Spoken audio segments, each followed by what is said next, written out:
Olá, tudo bem? Seja bem-vindo ao canal do Descomplica Mate com o professor Glebson. Muito prazer. Se inscreva no canal, acione o sininho das notificações para que você possa ficar por dentro de todas as novidades que estaremos trazendo aqui. Curta e compartilha com aquela pessoa que você sabe que precisa estudar matemática. Valeu, muito obrigado, hein? Até mais. Pessoal, tudo bem com vocês? Professor Glebson aqui, descomplicando a matemática dos concursos, com o Descomplica Mate. Vamos mais uma questão aqui? Vamos lá? Vamos continuar aqui, questão número 7, né? Do Saresp 2023, a primeira série, a primeira aplicação. Vamos lá. Pessoal, eu já trouxe algumas coisas aqui pra gente já ir discutindo, tá? Na questão, tá? O conteúdo envolvido. Vamos lá? Vamos para a leitura? Bom, considere a seguinte tabela, tá? Que relaciona os números da coluna Y com os números da coluna X, tá bom? Então existe uma correspondência, existe um relacionamento, beleza? Continuando aqui, sabendo que a tabela é a de uma função, poxa, vamos revisar a função aqui, já trouxe para vocês a definição de função, ali embaixo a gente já vai ler. Sabendo que a tabela é a de uma função, aqui tem aqui a definição de função dessa questão, que eu já coloquei aqui embaixo para a gente discutir o que é cada coisa. Tá? Assinale a alternativa que contém uma representação algébrica para a função f, e as alternativas estão aqui com relação a essa função f de x. Tá? Esqueci de colocar o f aqui, vou colocar aqui f, dois pontos. O que é isso aqui, né? Aqui está um cochete fechado dos dois lados e números entre 0 e 8. Isso aqui é um subconjunto do conjunto dos números reais entre 0 e 8. Aqui na tabela estão listados os inteiros, tá? Os naturais de 0 até 8. Beleza? Que é o x. Então todos os elementos que estão dentro desse conjunto aqui, que eu chamei ele de domínio, são os menininhos aqui, que é a tabela com relação à tabela x. Beleza? E a setinha aponta para esse R grandão, que é o conjunto dos números reais. Beleza? Então, esse conjunto dos números reais aqui que está apontando, que é o conjunto de chegada, nós chamamos de contradomínio. Beleza? Que são todos os elementos desse conjunto.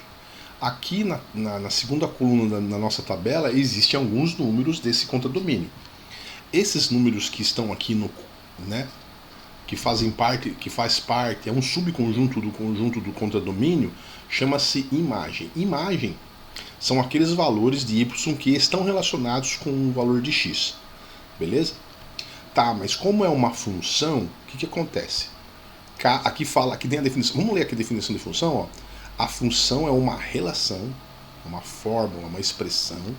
Ela pode ser representação algébrica, pode ser a lei de formação, que é a mesma coisa que a representação algébrica, pode ser uma tabela, pode ser um gráfico. A gente vai ver daqui a pouco uma função que a gente tem que olhar para o gráfico, né? Entre dois conjuntos não nulos, tá? Não tá não nulos aqui, mas eles precisam ser não nulos, ou seja, eles precisam ter pelo menos um elemento cada um. Tá? O que é conjunto, né? Conjunto é uma coleção de elementos, tá? Que existe ali algo em comum entre eles, entre esses elementos. E cada um deles, para dizer todos, e todos eles estão relacionados através de uma função f. Vamos continuar lendo aqui. É uma relação entre dois conjuntos na qual há uma correspondência entre elementos. Ou seja, essa correspondência ela é destacada por essa setinha. E essa correspondência pode ser que esteja ali uma função, pode ser que tenha uma fórmula relacionada que faz essa correspondência de um conjunto para o outro. Olha só, a correspondência entre elementos do conjunto A, que a gente chama de conjunto de saída, que é o domínio, beleza? O professor já escreveu o domínio aqui, que é o conjunto desses elementos que aqui no texto chamou de X. É o conjunto A com os elementos do conjunto B. Para que essa relação entre o conjunto A e B seja uma função, olha só, para que seja de fato uma função, cada elemento do conjunto A, quando ele fala cada elemento, ele tá pontuando aqui que tem que ser todos eles, tá? cada elemento, ou seja, todos eles, cada elemento do conjunto A precisa ter um único correspondente no conjunto B. Beleza? Todos eles têm aqui um único elemento no conjunto B. Esse conjunto B, ele é o contradomínio. Beleza? Ele é o contradomínio. Mas todos aqueles que estão relacionados, aí é o conjunto imagem. Beleza? Ok. Bom, eu já assinalei aqui que é o conjunto A. O item A, né? Qual que era a nossa dúvida aqui? Era entre item A e item C. O item B também aqui está moroso, ó. A pessoa pode errar o problema analisando parcialmente a tabela. Aqui está x mais 1, tá vendo? De fato é, né? O que significa esse x mais 1? Significa que para eu calcular o y, ele é uma unidade a mais que o x. Por exemplo, se você fizer 0 mais 1, dá 1.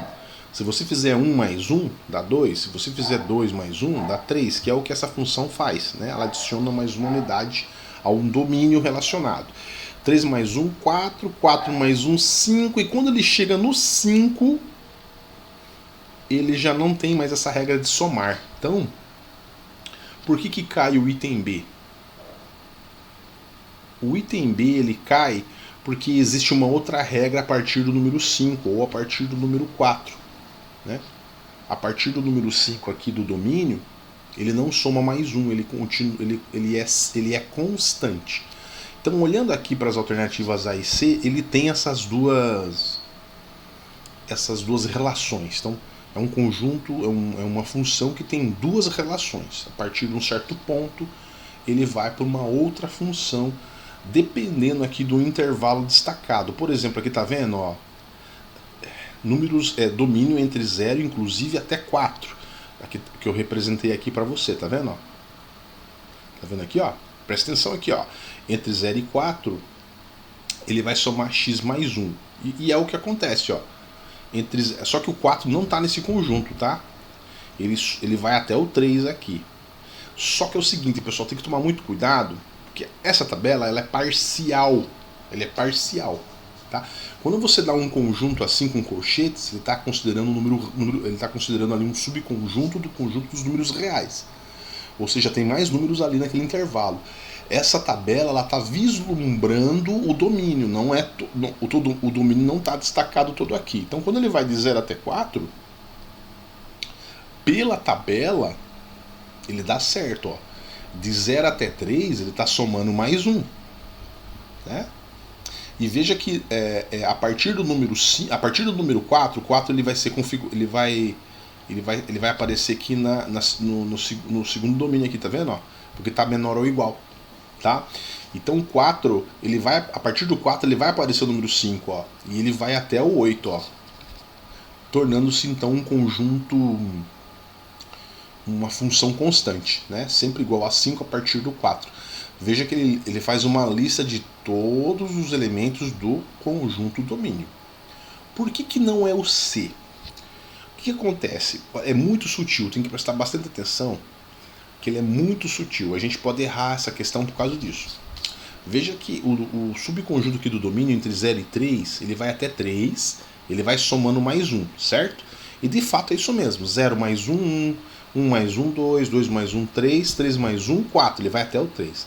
Só que no outro subconjunto do domínio, que vai do 4 até 8, ele dá um salto aqui, tá vendo? Olha que estranho. Ele dá um salto. Entre 3 e 4 existe um salto. Tá errado? Tá errado. Tá errado. Porque pela definição de função, cada elemento do conjunto A, que são x, tem que estar, todos eles têm que estar relacionados. Mas, professor, não tem número inteiro entre 3 e 4? Não. Entre 3 e 4 tem muito mais números do que você possa imaginar. Tem números racionais, tem números irracionais, que a gente nem vai... Não é nem o tema dessa aula. Mas já configura... nós temos que considerar esses números. Tá?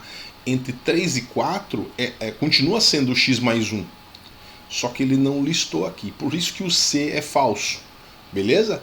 Esse salto que ele deu aqui, ele está contrariando a definição de função. Então, como eu falei, é uma questão muito sutil.